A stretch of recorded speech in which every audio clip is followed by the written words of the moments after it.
Hobs, warlords, bokoblins, brownies, cobblers, marshal goblins, battle mages, goblin prime, Rick Sloan. Let's talk about hobgoblins.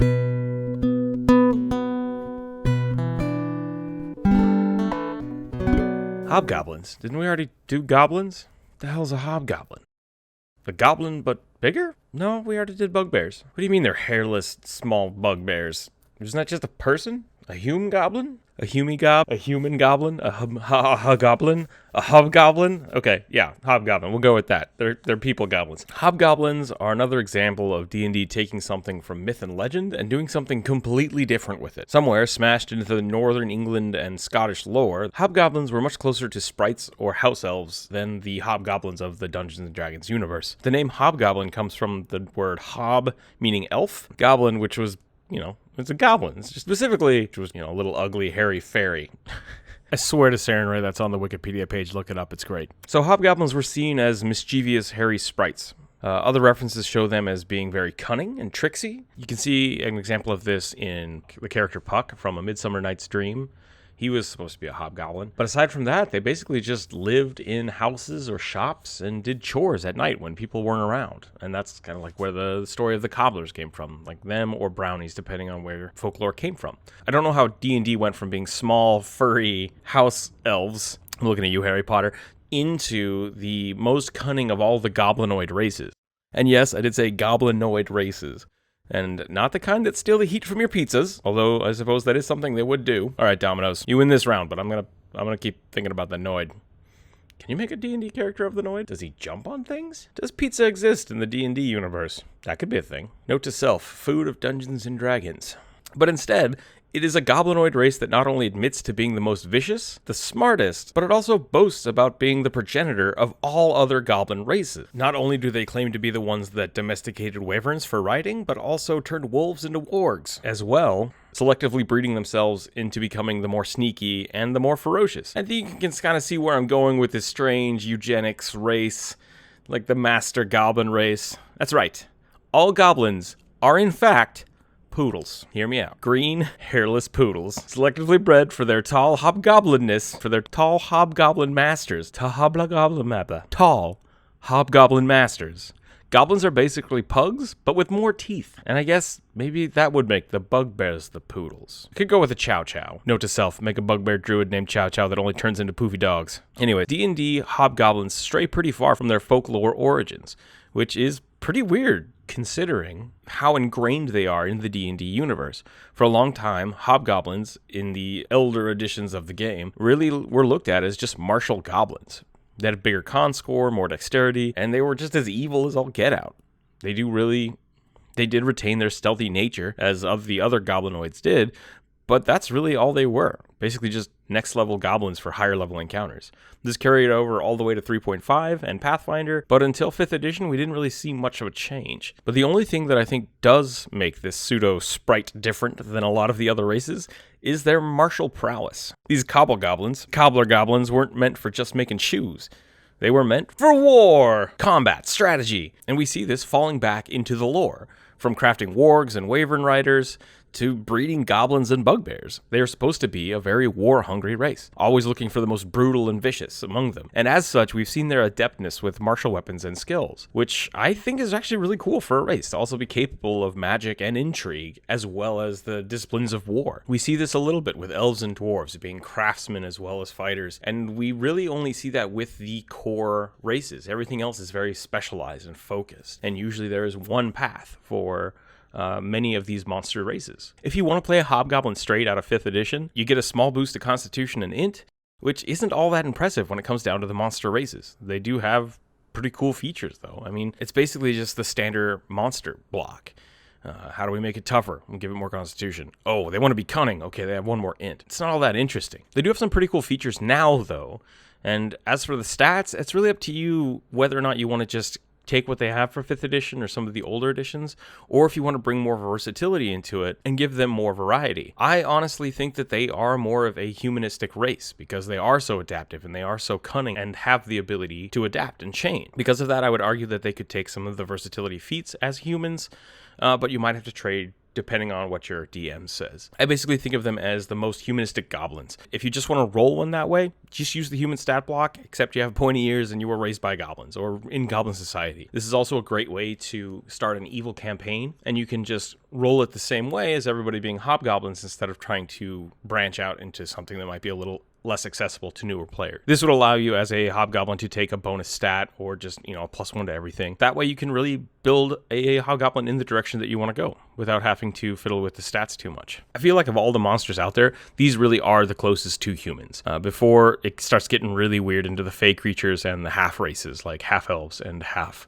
orcs. They generally hold a lot of the human class traits, and I think that can be easily transitioned over to the hobgoblins. Because of this, I see a lot of potential for hobgoblin rangers that train bugbears, or druids that ride around on wyverns, or close quarter combat monk hobgoblins that train for their entire life to be really good at crazy exotic weapons for their fists. And I don't see why they should be stifled by just the generic monster stat block. Now, that being said, you get dark vision, like every other class and race in the book. Who needs the sun, right?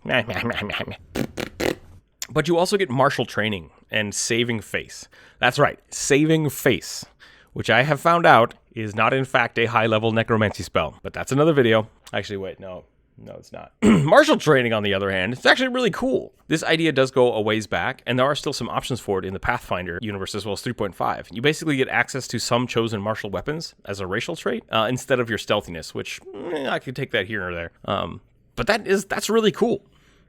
If you've wanted to try out a rogue with a battle axe or a druid with a lance who has owlbears, those are all possible. Like from the book Possible. And that's awesome. If you really want to make that stir mage, you can finally meet reality without having to go through all the eldritch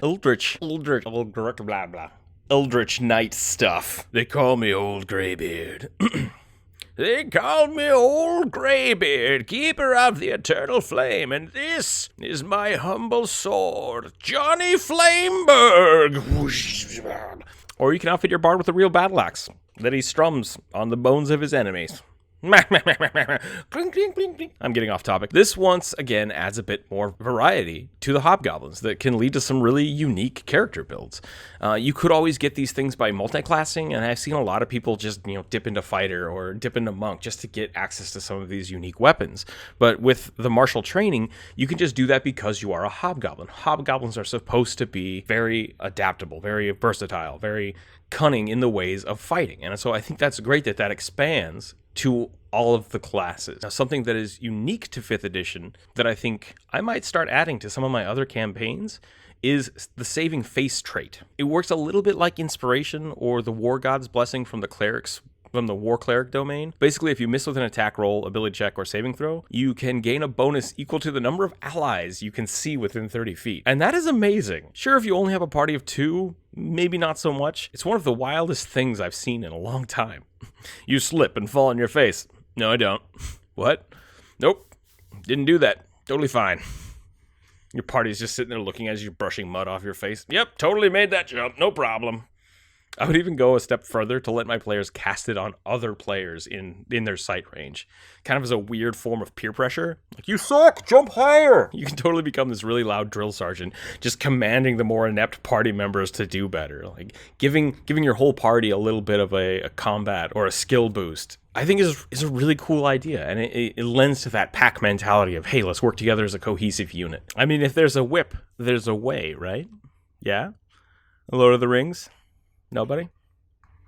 All right, cool. There are definitely classes that already have this kind of thing, like a Warcaster Cleric or the Bard. But once again, having this as a means for any class to kind of be able to support the party in some way, I think is really cool. And as is, you only get it once per short rest, but I really think that could be something that scales with your level or with your party members, and that's something you're gonna have to talk to your DM about. Hobgoblins can pretty much be any class you want. The benefit to them being somewhat of a hybrid class is that you can build a very magical-based character, and their race just kind of bleeds over to make them somewhat efficient in melee. Much like the Drow, you can build a very physical character, but because of their innate magical gifts, you can still have the benefits of some spellcasting. This leads to them being really good hybrid classes like Warlocks or Eldritch Knights. This martial flexibility lets you be more creative when designing your character.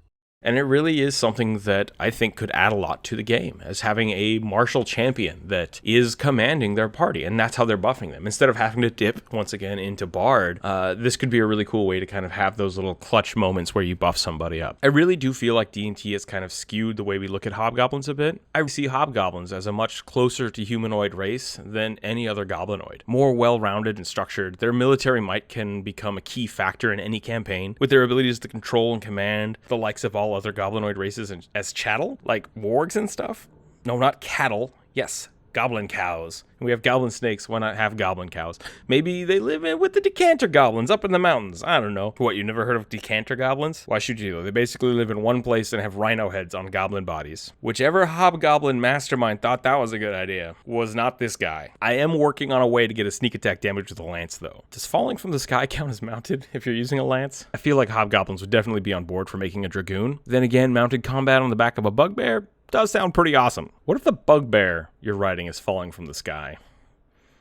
Would you have to roll stealth for both you and the bugbear? What if the bugbear also had a lance? What if you both had 2 lances? You could basically just be a wall of spikes. Or you could ride a wyvern. Also cool. I would allow that. As always, thanks again for watching. And if you have a hobgoblin or a gobhoblin or a tall boy story that you'd like to share with us, we'd love to hear them. Feel free to drop that down in the comments below. Remember to smash that subscribe button. Share this with your DM, your GM, your adventuring party. If you'd like to use the artwork for your character sheet, go right ahead. You can find the JPEG on ArtStation or by Instagram. If you'd like to join us on the Discord, I will be dropping a link down below. You can chat with us and other DM fans and other artists. If you'd like to support us on Patreon, you can get access to some cool extras like transparent PNGs and printable tokens. The link will also be down below. I'm not sure if the Discord link will be active forever. It's something we're going to try out. We'll see how many people we get. And thanks again for all your love and support. Remember to keep your dice on the table and your bugbears on a leash. Ooh, that did not come out as intended. Too late now. No way to edit that out. Out it goes. Bugbears. Bugbears.